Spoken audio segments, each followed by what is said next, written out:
Thank you all for coming tonight at the Subjective Atlas of Luxembourg event where we're unmapping or remapping or maybe there's other ways of mapping Luxembourg. That's the question we're going to ask tonight, and it's also the question that we're going to ask in the aquarium. But before we get there, I would like to introduce you a bit about what a Subjective Atlas is, and also what is the urgency, or what is actually mapping, what is what can be seen as cartography. So in order to get here tonight, I used Google Maps to find the location. So you see here. Oh, you don't see the pointer. Well, you see where Casino Luxembourg is. And you see all these other highlights. Some are commercial, some are public. But there's quite a lot of information on the map of Luxembourg. And I think that you all think that this is really neutral information. Or maybe in general it's being perceived as quite neutral information. But maps are not very neutral. As neutrality in general, I think, does not exist at all. And definitely not in maps. And to show an example of that is, I travel a bit on Google Maps and I go to Palestine. So here you see Ramallah, that's where the dot is, and that's just above Jerusalem. And then here's the wall between the West Bank and Israel. And if you zoom into Ramallah, there's no street names. You zoom in further, I can show you. There's no street names. And I've been many times in Ramallah, and I've seen lots of street names, but they don't appear on Google Maps. And then if you go, like this is Ramallah, so here's Jerusalem, this is Ramallah, and then around are a lot of Israeli settlements. And they are illegal according to all international law. And they quite destroy the peace process. But if you zoom in to these settlements, they're perfectly detailed, almost as detailed as Luxembourg is. So that's quite stunning to see how even in a map, and even Google Maps that we think is, well, it's not a public service, but we use it as a public service, but it's a private company, how they actually make choices on the territories they show, and that the way a territory is shown is political choice. Because a map is a coded version of reality, and coding means making choices. And it means that you clarify and simplify many layers of information just to simplify a certain geography. And any choice that is made in the context of a map, any choice that is made in the context of the territories shown is political, and as such, a map can never be neutral. Taking into account that maps play a really regular role in the discourse that shapes our world, makes them objects that we should constantly critically question. Alfredo Jara, an artist from Chile, he says geography is above all what is being used to start a war. And an example of this is maps of Iraq, particularly the ones that were made in 2002, 2003, 2004. And on this map, and they were repeated a lot in our media and in international media, those maps were showing where the factories of mass destruction weapons were located. And these maps were copied by all kinds of real serious press, real serious media. They were showing there and there and there are factories of mass destruction weapons. And these maps were used partly also as arguments to attack Iraq. And now, years later, we realized that these maps are lies. And we took them, and the serious media took them over and reproduced them. And the same happens with maps of Iran and of Syria, where chemical weapons are being produced. So these maps are, they're not even not neutral, but they're also not onschuldig, innocent, the contrary of innocent. And I think what's really important with maps is also like whose perspective is it representing? Is it an insider's perspective or is it an outsider's perspective? And the previous examples that I showed are very clearly outsider's perspective. It's not someone from Iraq who would represent Iraq on this way. So they're top-down mappings and not bottom-up mappings. Another example of like actually how what maps can do that they don't only represent reality but also can create reality is the map of Africa. So So what you see here is the Berlin Conference that took place from November 1884 until February 1885. And at that time, 14 European countries plus the United States were coming together in Berlin to, how they say, equally, no, honestly, or fairly divide Africa. So you can see here on this representation, there's the map of Africa, and all political representatives of these 14 countries, plus the United States, were dividing Africa in 40 countries. While at that time, there were 10,000 tribes in Africa. They were divided into 40 countries, and certain tribes, for instance, if you see here, and here, but also here, like certain tribes, they were divided into 3 or 4 countries. So you can imagine that that would cause tremendous troubles, particularly because from these 40 countries, 36 were under European rule, only 4 were African rule. So I think this example is a stunning example of how a map creates reality or can destroy certain realities. So therefore I think we should remap and unmap, and we should rethink what a map is and how we deal with mapping, and then where does the act of mapping come from, or the way we look at maps. And I think that's something that, particularly as artists, as designers, as creative minds, we can really address that and rethink the position of a map. Well, as I said, this is a quote of James Riding, a geographer, that maps don't represent reality, but they can also create reality. And Dennis Wood was a theoretician, particularly interested in cartography, and he said maps are really nation-state tools. Maps are not the tools of the citizens or of the people, they're tools of nations to use and to show territory shown. And one last example is a map that Portugal made in 1910, and this was a map made by the state of Portugal, and they spread it, and it says Portugal is not a small country. So here you see Portugal, and then on the map of Europe they placed the territories that at that time they were colonizing. So Angola is the biggest, then Mozambique, Timor, and Guinea. And so this was a map distributed by the government. And then it's interesting, in 2013, an artist from Angola made exactly the same map, and he turned around the perspective. And he shows how many times Portugal fits in Angola, and he says Angola is not a small country.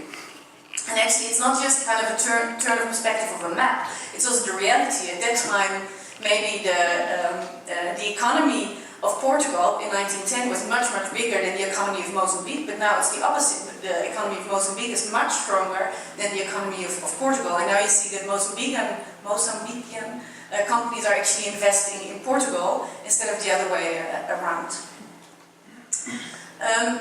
So whose perspective is a map representing? Who is talking? And why is he talking? Or what's the agenda behind a certain perspective? And how could maps also, instead of being instruments of power structures, how can they also be used to unveil power structures? And can maps be used as poetic forms of resistance, to resist ruling power systems, to show other narratives? How can maps represent subjective positions, or address the fact that it is representing a subjective position more and more, and not to present a map as an objective, a scientific tool, but say, hey, this is a map made by this person, or made by this cultural perspective at this moment in time. And how can that perspective be part of the map and of the narrative that a map distributes?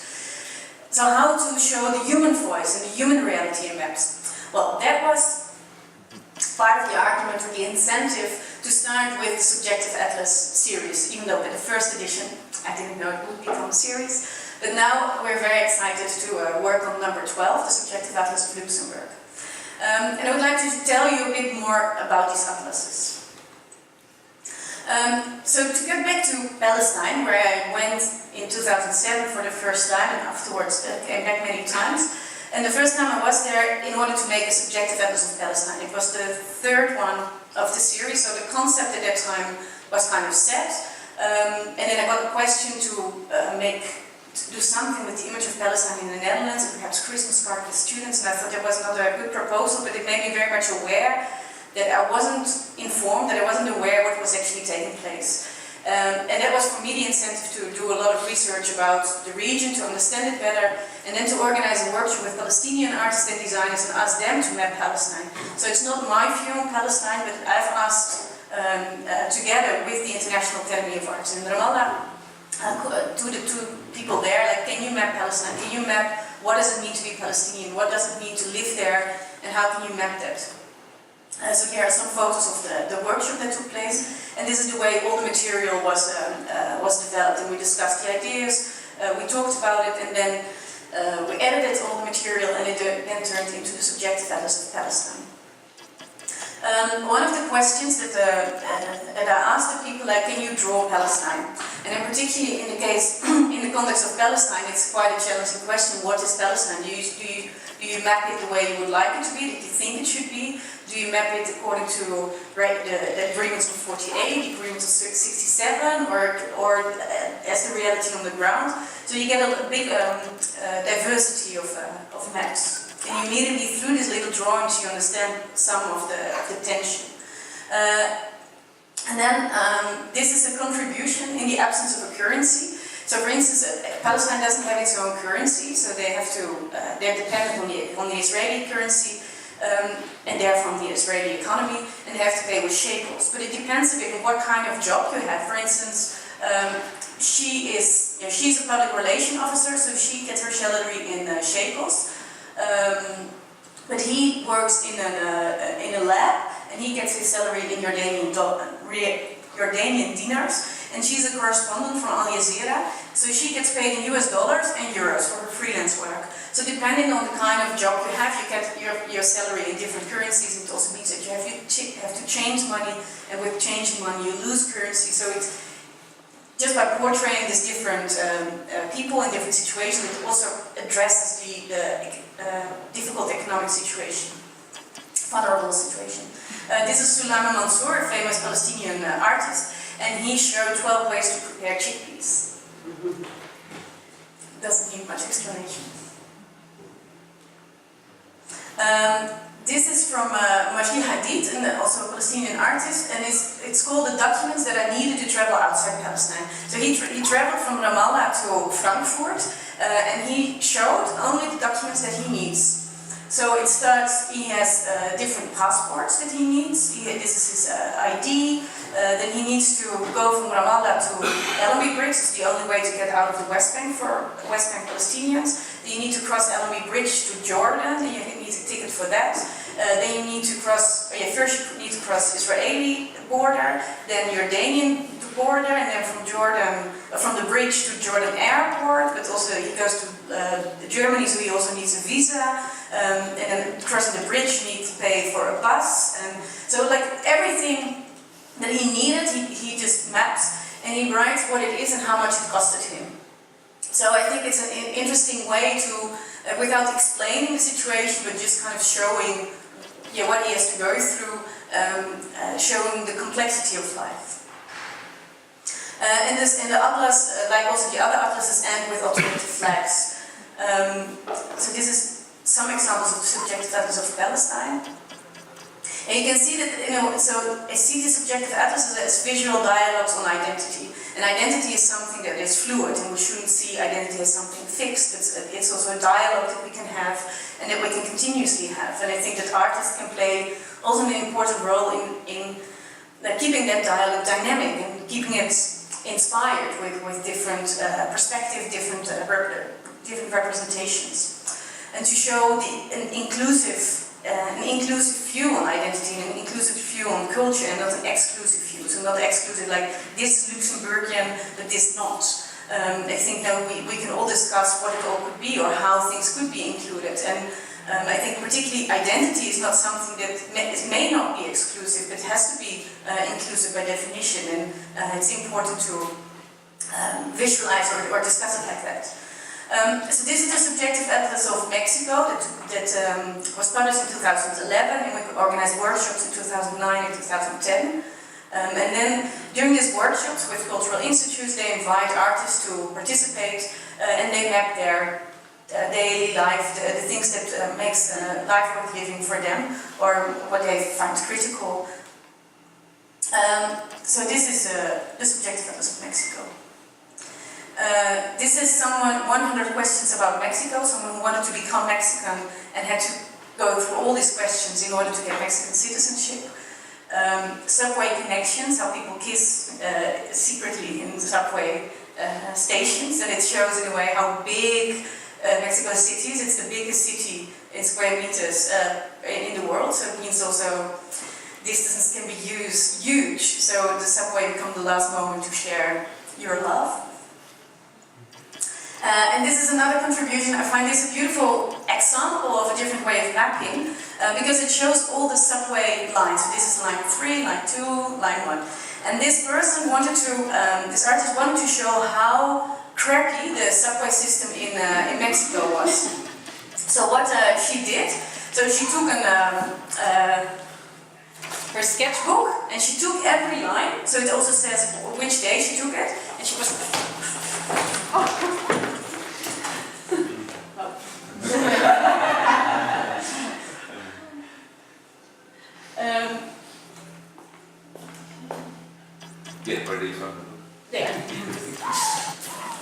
So it's kind of a seismograph. Just is that an English word? Seismograph. But then almost a bodily. But at the same time, it's real. I mean, this time she took that line, and this is the way she measured the quality of the subway lines. Francis Alice thinks that people carry. And this I find a beautiful contribution. It's Julio Villavicencio. And what he wanted to address the fact that in Mexico there's a lot of people who want to be something else than what they are actually doing. So it's not a society that can always fulfill your dreams, but it doesn't get rid of your ambitions. So for instance, this is Ina. She is a lawyer and 29 years old, but she wanted to study something else. Georgina, 23 years old, she wants to dance salsa, but she doesn't. But then the artist is portraying her as a salsa dancer. And this is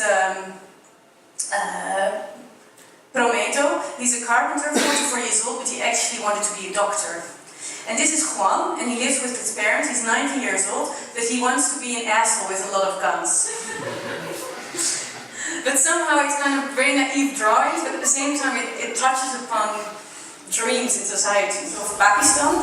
And we work together with a Pakistani artist, Taki Shaheen, and he worked with 2 universities in Karachi, 2 universities in Lahore, and a whole network of Pakistani artists to make the subjective atlas of Pakistan. And it started with a couple of workshops at the universities and with artists, or on the beach sometimes, to have a different context for conversations. Here are a couple of examples of maps that were created during the workshops. And this is the subjective atlas of Pakistan, which actually came out a month ago, and which is now available here. And I think there's a lot to say about Pakistan, and it's such a different reality, but what I find interesting is that through the eyes of the artists, I can understand their narratives, I can understand their way of looking, and through their eyes I can get a relationship with their view on reality, or their view on living in Pakistan. So this is who do you want to be when you grow up? So also an artist asked people, what do you want to be when you grow up? And she portrayed the children in the way they would like to be when they grow up. Sari Yavet, she was really proud of wearing a veil. And so a scarf, and she then, as a result, she portrayed herself in her whole collection of scarves. 20-feet journey, going through the roof of transportation, and also alternative flags for Pakistan. And the last atlas that we made is the subjective atlas of Brussels. That started with an exhibition in MED, it's the Mode and Fashion and Design Institute. And we had a table where visitors were able to contribute their voices, their view on Brussels. And that's where it started, and later we asked a lot of also people in Brussels to map, and then we brought it together, and it also came out 1 month ago. So this is the subjective atlas of Brussels, and it's actually the first atlas that was mapping a city and not a country. This I like very much. It's a contribution of Petra van Brabant. She's a Brussels-based philosopher. And she says, well, in Brussels, there's so many institutes. Brussels is the capital of the EU, of Brussels, of Belgium, there's the NATO, and it also means that there's a lot of protest about decisions that are made by those institutes. But there's also a lot of press, and there's a lot of lobbyists. So civil administrations of civil activism really makes sense in Brussels because there's so much to fight against and there's so much media to be in dialogue with, and therefore the civil contribution to the dialogues is very active in Brussels, and this is what she showed by showing a lot of people with demonstration quotes. This is Corners of Syria from Saleh. She's Syrian, she lives in Brussels for 10 years, and she mapped her friends from Syria that live in Brussels and all really embrace the city. They feel 100% Syrian and 100% Belgium. And it's interesting how she kind of touches upon that in very small quotes by her friends. This is the new generation of Brusseliers. This is Christiane Heugner, and she has a daughter who's in school. I think she's 7 years old. And she asked all the children in the class of her daughter to map what the nationality was of their parents. And that's a regular public school, and immediately it shows like this is the new generation of Brusseliers. So there's an interesting reality that we embrace, but we have to deal with. And I think by just this map, it shows that on a strong way. So all this, to me, all these subjective atlases, in a way, they celebrate pluralism. They show the beauty of life next to the complexity of living. And they put the political reality next to the personal reality. What is the implication of political choices on a personal level? And how is the personal also very political? But in the choices that you make, the way that you live, how does it also influence the community and your communities? And in a way, what I really hope that the atlases can do is that they can dismantle the media images. Because the media is showing the exception, is showing, on the case of Palestine, it's showing the aggressor, it's showing the opposition, but it's hardly showing the human and the cultural side. And how, through this subjective atlas, can we stimulate a more human image of complicated realities, and particularly of places that lack a proper representation in the media? So where media sometimes really creates a big distance between us and them, I think the subjective atlases really try to bridge that. There's no difference between us and them. The people in Pakistan have similar doubts and expressions and love as the contributors in Colombia and Mexico and probably in Luxembourg. So if you come to such a personal level, there's so much connection. And in order the book is just a book, but how can then creating these images also be a strategy to influence that debate or influence the perception of these places? And one of the ways or the strategies to do that is that we publish the atlases without copyright. And then there's a lot of media and places that copy the works in the atlas. So sometimes we get phone calls that someone says, hey, I saw this contribution, can we use it for this report, can we use it in this article or as a cover of a book? So in that sense, I really like to see the subjective atlases also as a gift to society, or as a gift of images that represent us in different ways, and they should be spread, and they should be copied, and they should be used, and not just in the atlas itself, not just in the book, but maybe in the representation of the book. And the book is also a tool in order to get on those different platforms, on those different places. So here are just a few examples of where the books arrived and came into being. And one example that I find really interesting is that the subjective atlas of Palestine we made in English, but then the Palestinian participants said, why is it not in Arab? Well, that's a very good question. But then, yeah, it was set up to do the project in English, and it was kind of addressing more Western audience to show the Palestinian image, but the Palestinians said, but hey, this book is representing us, and we feel very, very much connected to it. So after we made it, we managed to make a bilingual version, a Arabic-English version. So I gave the whole InDesign document, and a designer in Ramallah made the whole book bilingual. And this is the example. So then with Arabic you go from back to forward, and English, like from our perspective back. And so this you see the front side and the back side of the bilingual version. And what's interesting is that President Abbas, the president of the Palestinian territories, he liked the book so much that he bought a few hundred copies and then used them as relational gifts.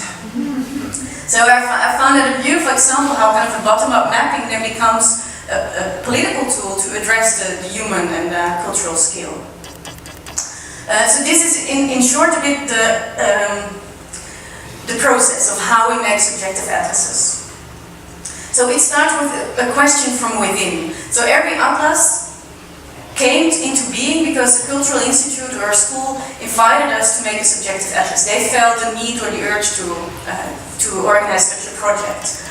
And then it comes with how do we do it? And say, well, we need a curator, we have us, Vanbelleghem, we have needed a local editor, designer, and then together we start with initiating and inviting people. Then first, of course, we need to solve the logistics, the finances, and then we start to invite participants. And then we have workshops where artists and designers start to map, and all the output of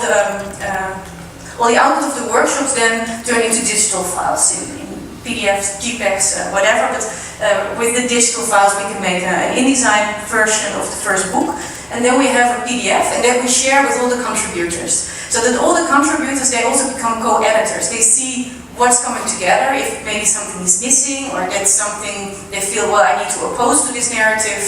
And so we get this response, and also to check all the details. And then when everything is fine, we print the subjective atlas, and then we hope it makes the world view more fluid. It can change a different perspective on our reality. So that's what why we are here, to do that with Luxembourg. And we started to do that last week with the first workshop. And in the coming 2 months there will be more workshops here in the aquarium. And then we made new subjective atlases of new alternative flags for Luxembourg. So I'll guide you through a few of the flags. Table d'hôte, the everyday story, the highway, traffic, commuting every day. So this is Luxembourg, this is the people outside Luxembourg that work in Luxembourg. Quality comes in small pieces. An afternoon in Niederveulen, made by Giacomo, who will be part of the panel tonight. Maybe he can tell more about it. But I think the image speaks for itself. The grass on the other side.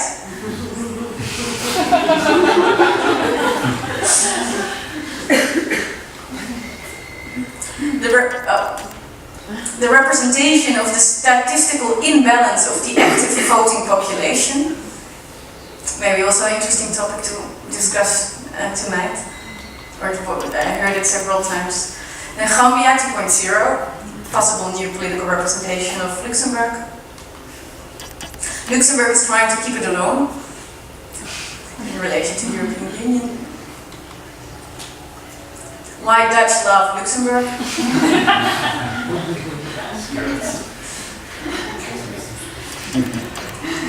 Is it really about the blue?